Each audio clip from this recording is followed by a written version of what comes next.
Assalamualaikum warahmatullahi wabarakatuh. Perkenalkan saya Rahmatullah, perwakilan dari kelompok 3. Kepada yang terhormat dosen pengampu Ibu Tantri Febriana Sari, izinkan saya untuk membacakan karya ilmiah dari kelompok saya yang berjudul Analisis Perkembangan Penjualan Kendaraan Beroda 2 di Kabupaten Bekasi. Untuk yang pertama, pendahuluan dengan latar belakang. Kabupaten Bekasi merupakan salah satu kawasan strategis di Indonesia memiliki kontribusi signifikan dalam sektor industri, termasuk manufakturing kendaraan bermotor.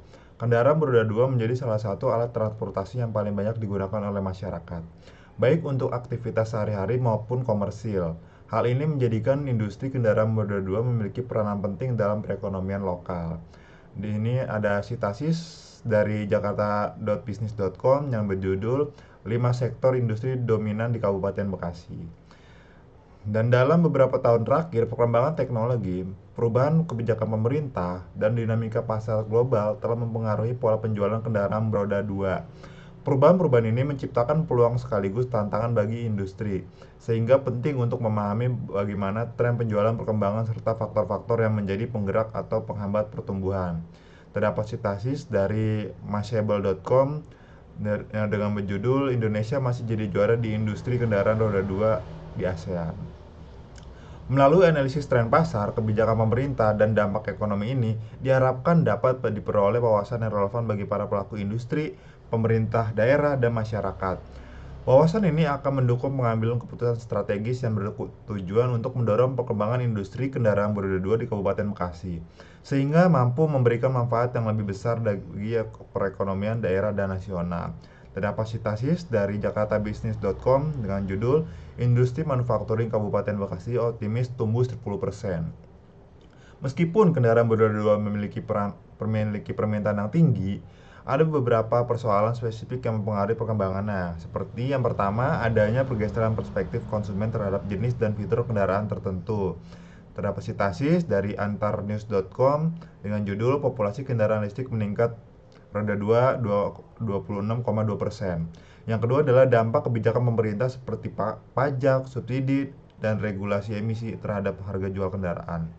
Terdapat sitasis dari econ.go.id dengan judul Digitalisasi mengakselerasi ke transportasi menuju ekonomi baru dengan nilai tambah dan daya saing yang lebih tinggi.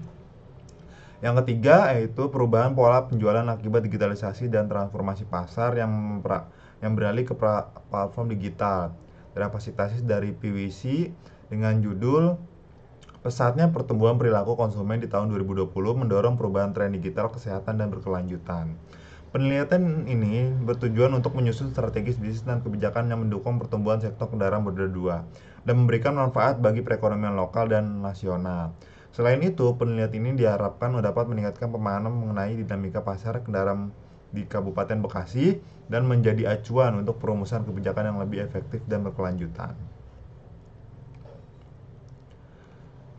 Yang kedua adalah batasan masalah. Penelitian ini memiliki ruang lingkup tertentu untuk memastikan fokus analisis yang jelas dan terarah. Adapun batasan masalah dalam penelitian ini sebagai berikut.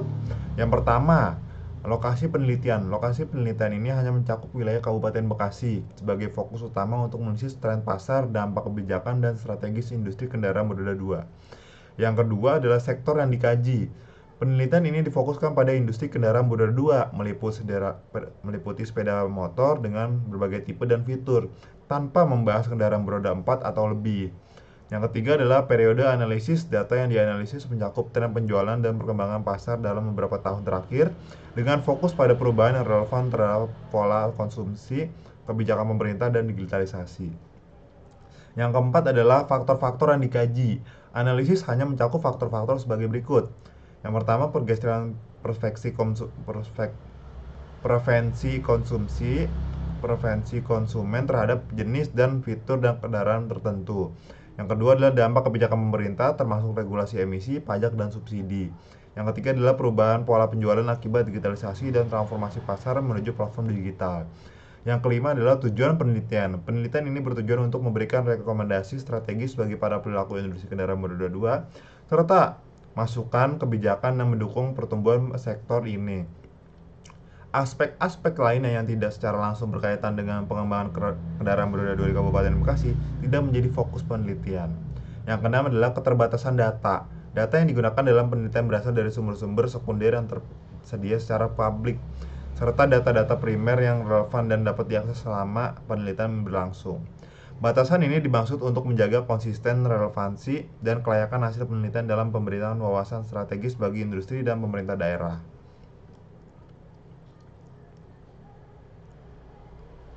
Yang ketiga adalah rumusan masalahnya. Rumusan masalah yang akan jadi fokus dalam penelitian kali ini dirumuskan sebagai berikut. Yang pertama, bagaimana pola dan tren pertumbuhan penjualan kendaraan beroda 2 di Kabupaten Bekasi dalam beberapa tahun terakhir. Yang kedua adalah faktor-faktor apa saja yang mempengaruhi perkembangan penjualan kendaraan beroda 2 di Kabupaten Bekasi. Yang ketiga, apa saja dampak kebijakan pemerintah, pergeseran persepsi konsumen, dan transformasi pasar terhadap pola penjualan kendaraan beroda 2 di Kabupaten Bekasi. Yang keempat adalah strategi apa saja yang dapat diterapkan oleh pelaku industri untuk meningkatkan daya saing dan penjualan kendaraan beroda 2 berdasarkan analisis data penjualan dan faktor-faktor yang mempengaruhinya.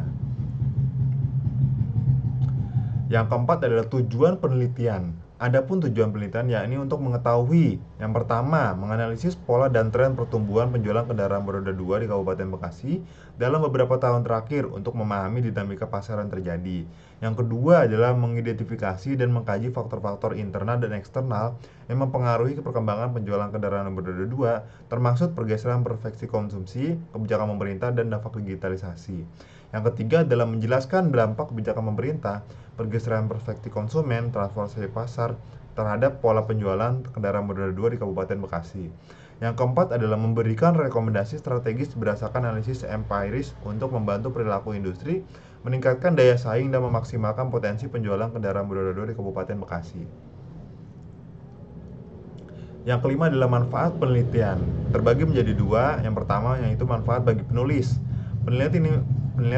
Penelitian ini memberikan kesempatan kepada penulis untuk mendalami pemahaman tentang dinamika industri kendaraan beroda 2 di Kabupaten Bekasi, serta mengasah kemampuan dalam menganalisis data penjualan, mengidentifikasi faktor-faktor yang mempengaruhi perkembangan, dan merumuskan rekomendasi strategis yang relevan. Dan juga ada yang kedua, manfaat bagi pembaca, khususnya pelaku industri, pemerintahan, dan masyarakat dapat memperoleh wawasan yang informatif dan relevan mengenai pola penjualan serta kendaraan beroda 2, tantangan yang dihadapi, serta strategi yang dapat diimplementasikan untuk mendorong pertumbuhan industri Kabupaten Bekasi. Masuk ke bab 2 yaitu pembahasan penelitian. Yang pertama, pola atau tren pertumbuhan penjualan kendaraan beroda 2 di Kabupaten Bekasi. Dalam beberapa tahun terakhir, tren penjualan kendaraan beroda 2 di Kabupaten Bekasi menunjukkan pola yang fluktuatif namun cenderung meningkat seiring dengan pertumbuhan jumlah penduduk, urbanisasi, peningkatan daya beli masyarakat, faktor-faktor seperti akses kredit yang lebih mudah, dominasi pekerjaan sektor industri, serta perkembangan infrastruktur jalan menjadi pendorong utama tren positif ini.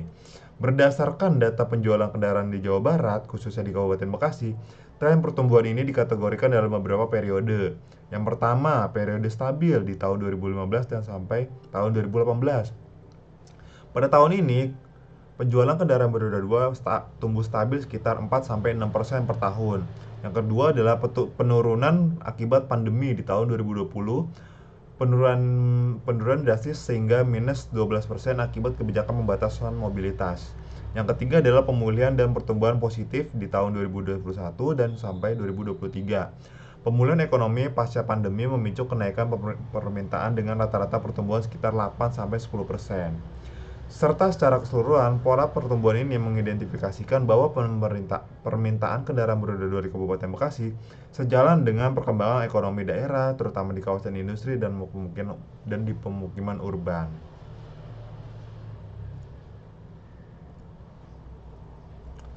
Yang kedua adalah faktor-faktor yang mempengaruhi perkembangan penjualan kendaraan beroda 2. Faktor-faktor utama untuk yang mempengaruhi penjualan kendaraan beroda 2 di Kabupaten Bekasi antara lain: yang pertama, pertumbuhan pendudukan dan urbanisasi.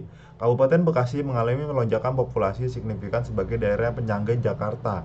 Peningkatan jumlah penduduk urban turut mendorong kebutuhan mobilitas individu yang efisien. Yang kedua adalah pembangunan infrastruktur jalan dan kawasan industri.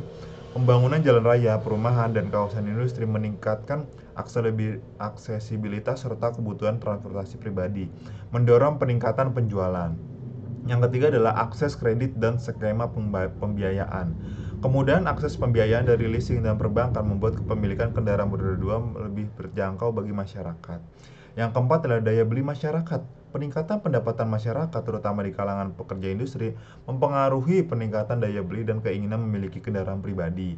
Yang kelima, harga bahan bakar dan efisiensi kendaraan. Kenaikan harga BBM mendorong konsumen memiliki kendaraan beroda dua yang lebih hemat bahan bakar dibanding mobil. Yang keenam adalah preferensi konsumen.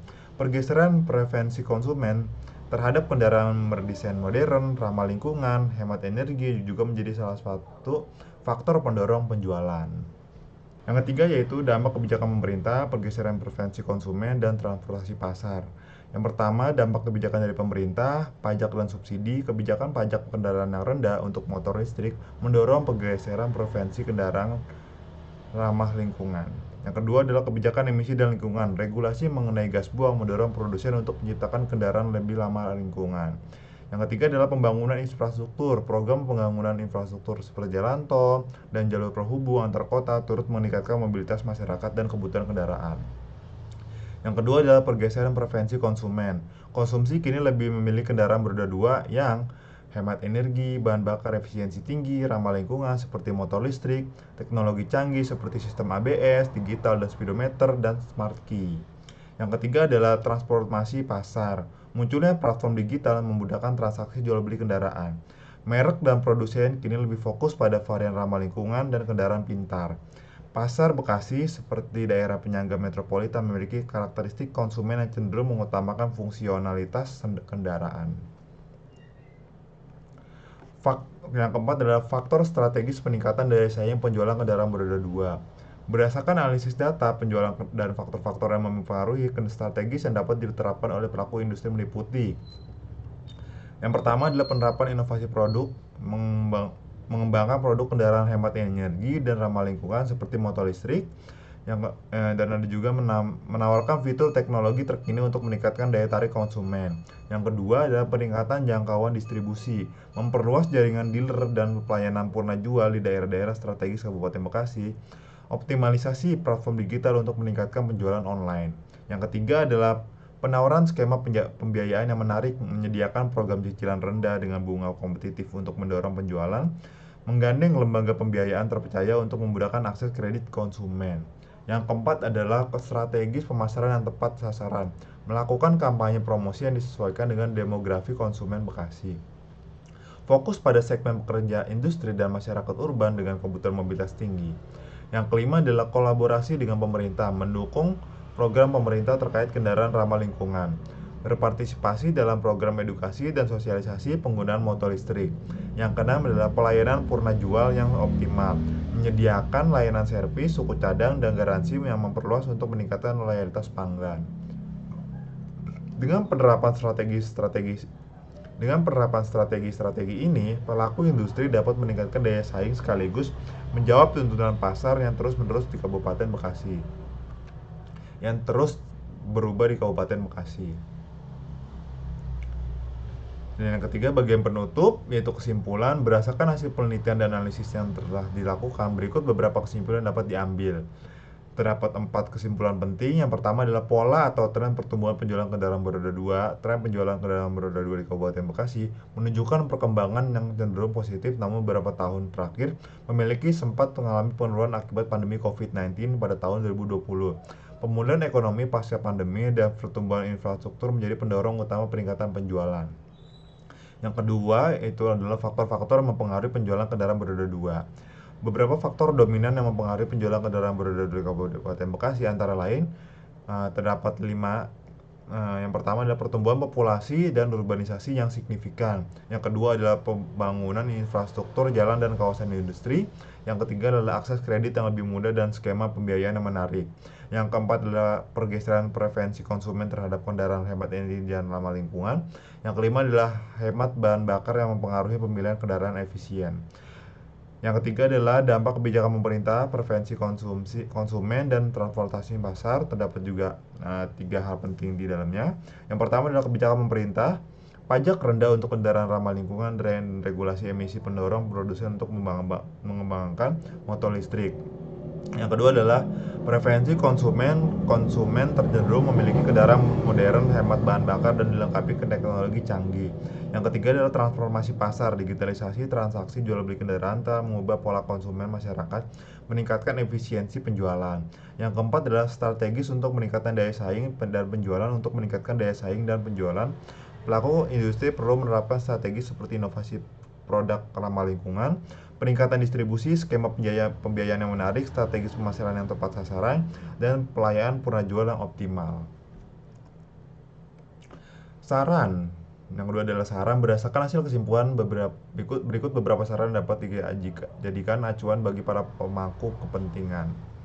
Yang pertama adalah bagi pelaku industri, yang pertama adalah fokus pada inovasi produk yang hemat energi dan ramah lingkungan untuk mengikuti kebijakan pemerintah terkait emisi dan preferensi konsumen. Yang kedua adalah optimalisasi platform digital untuk meningkatkan daya jangkauan pasar dan mempengaruhi akses bagi konsumen. Yang ketiga adalah perluasan jaringan distribusi dan peningkatan kualitas layanan purna jual untuk membangun loyalitas pelanggan.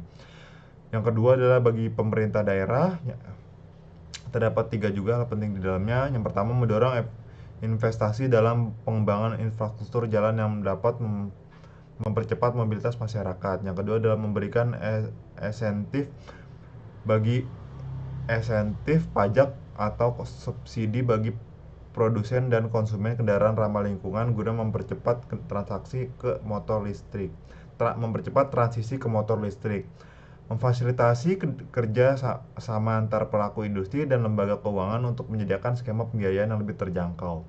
Yang ketiga adalah bagi masyarakat. Yang pertama, meningkatkan kesadaran akan pentingnya memiliki kendaraan hemat energi dan ramah lingkungan untuk mendukung keberlanjutan lingkungan. Yang kedua adalah memanfaatkan layanan kredit atau pembiayaan secara bijak sesuai kebutuhan mobilitas sehari-hari.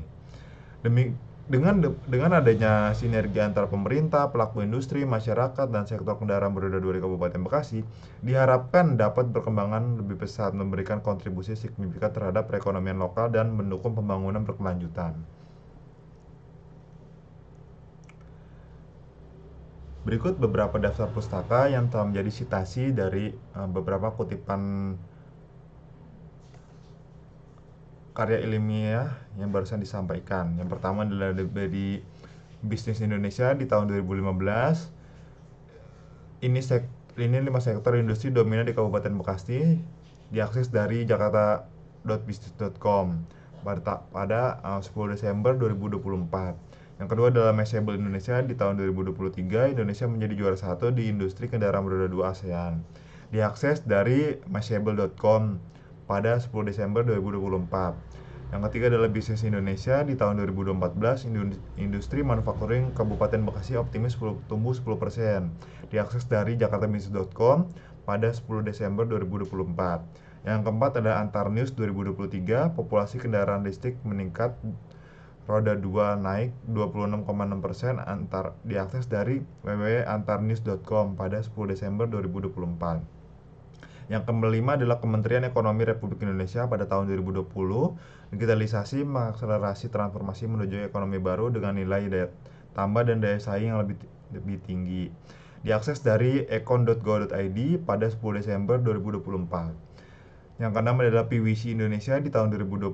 Pesatnya perubahan perilaku konsumen di tahun 2020 mendorong perubahan tren digital, kesehatan, dan keberlanjutan. Diakses dari www.pwc.com pada 10 Desember 2024. Baik, segitu saja yang bisa saya dapat sampaikan pada materi presentasi karya ilmiah dari kelompok 3. Saya Rahmatullah, kurang lebih mohon maaf. Assalamualaikum warahmatullahi wabarakatuh.